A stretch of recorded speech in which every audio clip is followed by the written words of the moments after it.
কোনো কারণ আছে? আজকেই কোরআন খুলবেন, হাতে নেবেন, হোক ভুল, নো প্রবলেম। আপনি চেষ্টা করবেন যে আমি যেন শুদ্ধ করে পড়তে পারি। মরণ পর্যন্ত চেষ্টা করতে গিয়ে শুদ্ধ হচ্ছে না, কোনো সমস্যা নাই, কোরআন পড়া থেকে বিরত থাকা যাবে। এই কোরআন কারীম কেউ যদি তেলাওয়াত করে তার জন্য কত নেকি রাখা হয়েছে দেখুন। নবীজি বলেন, মান হারফাম মিন কিতাবিল্লাহি ইয়াতলুনাহু বিল হাসানাতি, কেউ যদি কোরআন কারীম তেলাওয়াত করে তাহলে তার জন্য প্রত্যেকটা হরফে হরফে রয়েছে একটি করে নেকি।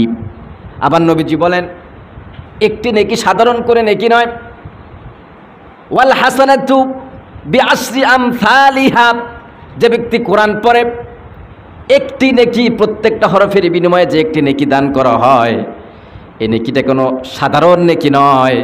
এই নেকি, একটি নেকি হলো বিআশরি আমসালিহা, 10টি সওয়াব, 10টি নেকির সমান। সুবহানাল্লাহ।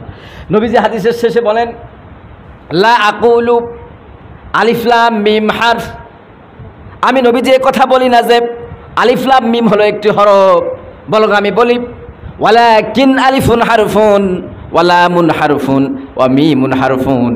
নবীজি বলেন, আমি বলি যে আলিফ একটা হরফ, লাম একটা হরফ, মিম একটা হরফ।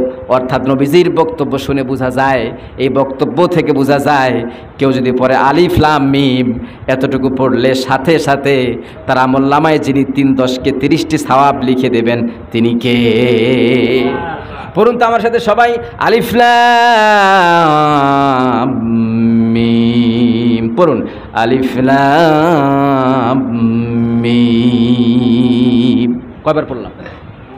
2বার।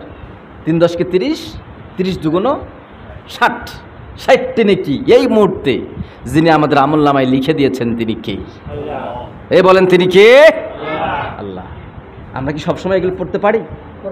এই যে কোনো না কোনো ওসিলায় 60টা নেকি কামাই করে ফেলে। এই যে আপনি পড়লেন, আমি পড়লাম আলিফ লাম মিম শুদ্ধ করে, আমি কয়টা নেকি পেলাম? 30টি। আপনি আলিফ লাম মিম পড়তে গিয়ে একটু কষ্ট করে ফেললেন, জিভ একটু মানে জড়িয়ে যাচ্ছে, কষ্ট হলো, তাহলে আপনার কষ্টের জন্য 30 নেকি, পড়ার জন্য 30 নেকি, তাহলে আপনি পেলেন কত নেকি? আমি পেলাম কত নেকি? তাহলে কে জিতলো? আপনারাই তো জিতলেন। কোরআন কেন ছেড়ে দেন? কেন?